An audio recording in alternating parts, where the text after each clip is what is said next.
speechless. Hey, what's up guys, welcome back to White Lens F1 and today is the Silverstone Grand Prix race analysis. That was the most incredible race I have seen all season. That just, oh my god, if you have not watched it, I implore you, watch it. So as you can see now on the side of the screen, you have the results. I'm going to go for it. Hamilton finished the race on pole. Bottas somehow managed to take away second after starting ninth, after he took a gearbox penalty, the same as Hamilton had to take as a result of an unforeseen gearbox change. So I would say I'm going to pop a pole, but it just, honestly, for today's race, he ended up finishing second. I don't think anyone really cares about that. That was an absolutely inspired drive by Bottas to take himself all the way up to second. He had to ride his luck a bit, particularly with Raikkonen and Vettel, but hey, we'll talk about that later. So as you can see, Raikkonen finished second, Verstappen, Ricciardo and so on, all the way down. Vettel down in 7th. We're going to talk about that in a minute, but first of all, as usual, I'll start with the DNFs. Jolyon Palmer, oh, I feel so bad for him. I said it in a previous video that there was a lot of pressure on him because of, you know, expectations for him to kind of hurry up and get some points. But again, the car broke down. I think it was a hydraulic issue. I can't remember exactly. I think it was hydraulics, and that was in the formation lap. So usually the Silverstone Grand Prix is 52 laps. Today it was only 51. Slightly changed the times of people to pit. But yes, the race was 1 lap shorter because of that aborted start, and that was because Palmer's car broke down. I can't tell you how bad I feel for him. It's his home Grand Prix. He's expected to drive. You know, the people want him to be driving fast at Renault, and you know what can he do if the car's not working? He's been on the cusp of points. He's come 11th, you know, multiple times this season. It's just not happening for him. There's something on my screen. Just definitely ignore that. Why is he doing that? Please not now. Moving on to Carlos Sainz. Again, very unlucky for him. He actually got taken out by his own teammate Kvyat. Going through, I can't remember the name of the corners, but basically they both were going wide into certain corners, and eventually something had to give. Kvyat took Sainz out. I would say it's a racing incident. I felt very bad for him, but Kvyat took damage as well. And then finally we have Alonso. I also, as always, feel really bad for him. In that McLaren, he had a power issue, and he had to just retire near the end of the race. So yeah, you know, the amount of times I've had to criticise McLaren or Honda in particular for that, just, you know, it's nothing new there really. But I'm going to have to slide myself straight. I'm going to actually say, I don't think Williams going to be particularly happy, by the way, because obviously we can see Massa took 10th, so he got the cusp of the points. Stroll all the way down in 16th, that's really not what they wanted. It just didn't. It's just been a bit of a weekend for them overall. So yeah, Hamilton finished in pole. He had an absolute trouble-free race. I think he led every single race. By the time he finished his pits, he was still in first place. So he had a fantastic drive. His quali, he was first place, but I think 6/10. That's how much faster he was than everyone else. And I watched that lap back, and it was incredible. And he absolutely loved that lap as well. He said it was a bit of a roller coaster ride. You know, I think they're hitting like 5 point something G through some of those corners. It's incredible. What a drive by him. So you can imagine how happy he will be. He's actually closed down the gap in the championship to just 1 point due to Vettel going down in 7th. As I said earlier, I'll speak about that when I get to him. Bottas, in my opinion, driver of the day, to come from 9th all the way down to 2nd. And you could say potentially that actually Ricciardo should be driver of the day, because he had a bad quali, and then he sort of worked his way back up, and then he ended up making his own error, putting himself down in last, in 18th, and then brought himself back up to 5th. And he done some incredible overtakes on the 2 Force Indias, and then I think it was on Hulkenberg or Magnussen, sorry. That was just the most incredible racing I've seen from him. So, you know, props to him. But I would say actually give it to Bottas, because Ricciardo's misfortune of going down in last was his own mistakes. So, you know, but Bottas just made absolutely no errors whatsoever. He was absolutely inspiring to watch. Raikkonen, he must be thanking his lucky stars, because, right, so first of all, he had a good race. He had a very solid race. You know, he just didn't have the pace of the Mercedes, but he was doing well. He was in 2nd place. You know, there was nothing Vettel was doing. Vettel couldn't really, you know, Vettel was trying to work himself back into it, but there was nothing he could do.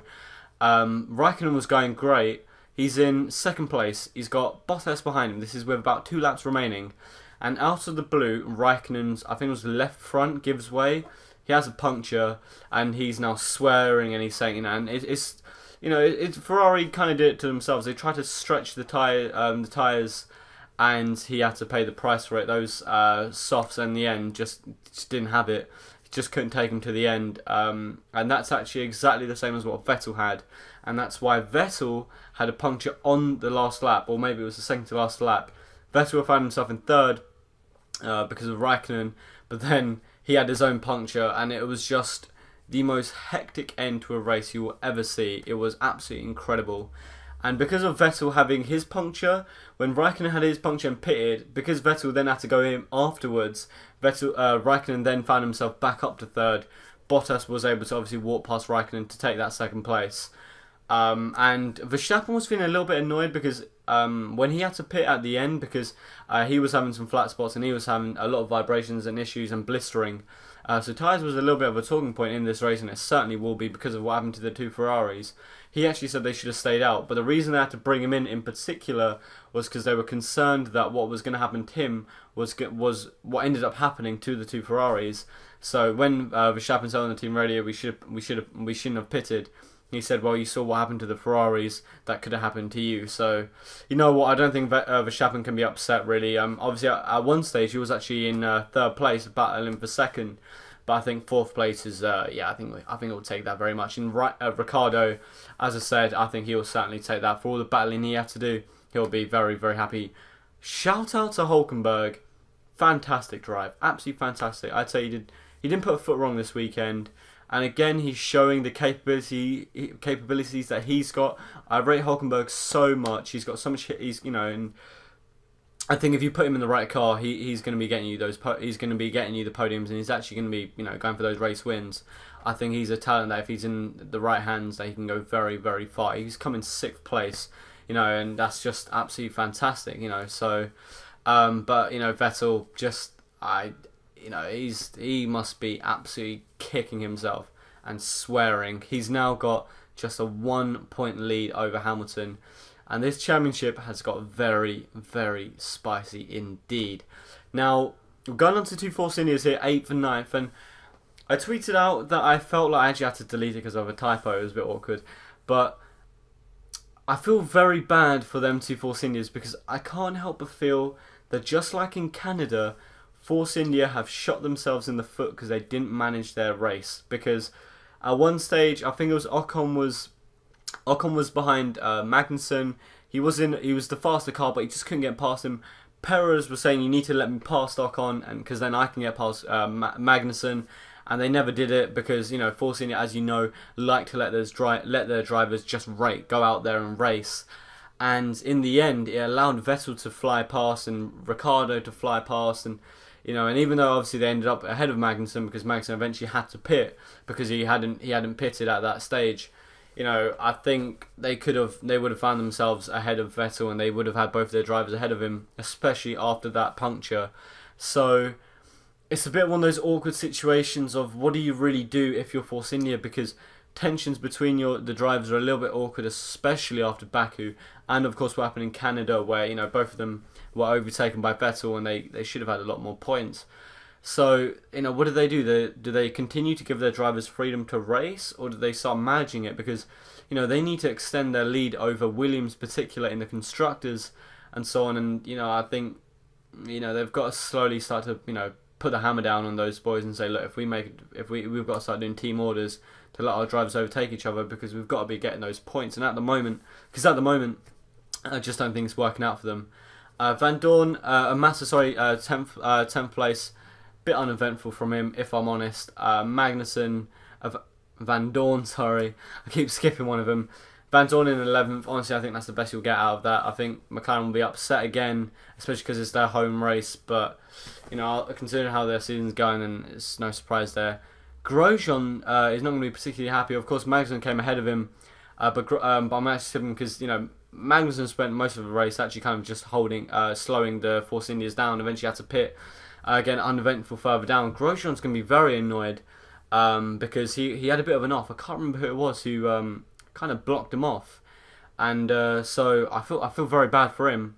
And if you go further down, there's Ericsson, of course, and then we've got Kvyat, who I don't know if he ended up. I don't remember actually seeing him take his drive-through penalty, but he had a drive-through penalty for unsafely rejoining the track after his collision with his own teammate Carlos Sainz. I think it was a pretty harsh penalty to give him a drive-through, because there was nothing really he could have done, because he was in the middle of racing and then he's had an accident. Like, how are you meant to really... He's spinning around on the track and then finds himself back on the track. Like, what? You can't really do much about that. So, it doesn't make a difference if he came 15th or if he got another penalty and went further down, because either way he's got no points. Stroll, pretty weak from him, to be honest. Verline's down 17th, and then the final DNFs. Wow, that was just wow. That was a very, very wow. That race was absolutely incredible. Just the amount of excitement and chaos in that race was just absolutely insane. If you haven't watched the race, I would say go out and watch it, especially those final laps. The first couple laps and the final couple laps. You know what? Silverstone never disappoints as far as from my memory, it's never disappointed. There's always been excitement, there's always been tension, overtakes and crashes.